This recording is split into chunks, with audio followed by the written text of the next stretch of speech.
Hi everyone! So today is a Tuesday and I'm going to BGC to meet up with my friends. Yes, initially wala kaming plan, just meet up. Pero eventually we've decided to watch a movie na lang. So later we are going to watch Masters of the Universe. Ayun, kasi yun lang yung bet niya. Hindi siya mahilig sa horror. So yeah, giveaway tayo. Kahit gusto ko ng horror. And yes, sobrang init nga, no? Kita niyo naman sa t-shirt ko. Basang-basa. Yeah, it's been 2 weeks siguro or 3 weeks since last kami mga nagkita. So medyo miss na namin yung isa't isa. Charot. Pero yeah, later, kikita-kita kami ulit. So yeah, see you later sa BGC.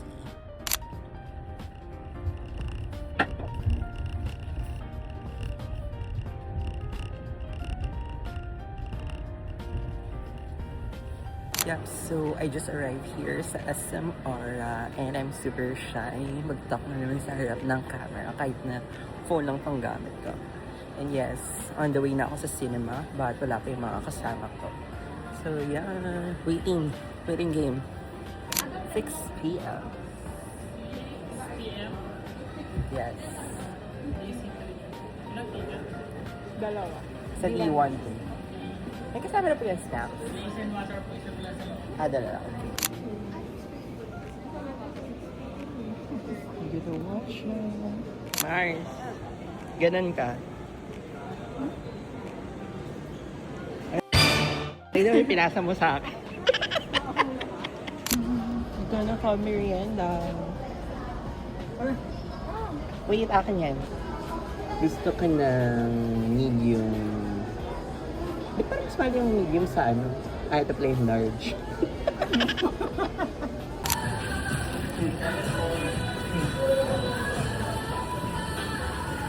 Nagpapanilos ako bago kami pumunta ng Cebu.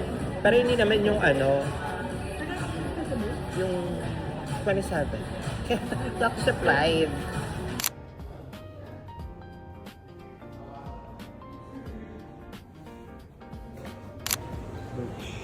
Yuan days. Ay, lamp pala yan. Life size lang.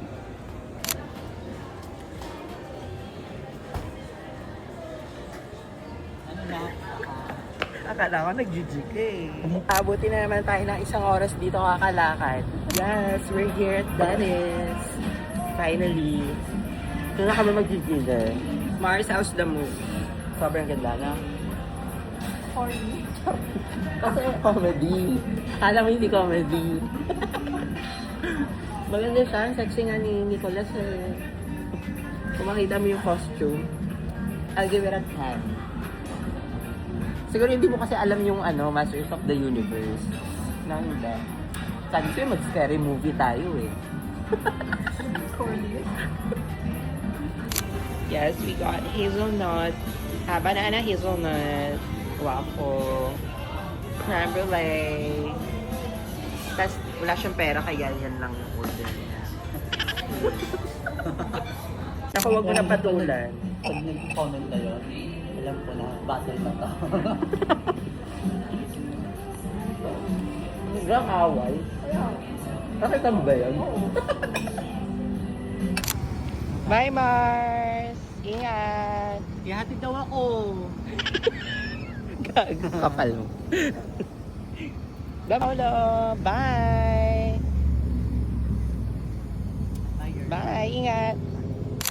Yes, iniwanan na nga nila ako. No? Kaloka. Mag-isa ako, pupunta ako ng SMR. Doon kasi ako nakapar. Kasi sa SMR, libre kami doon.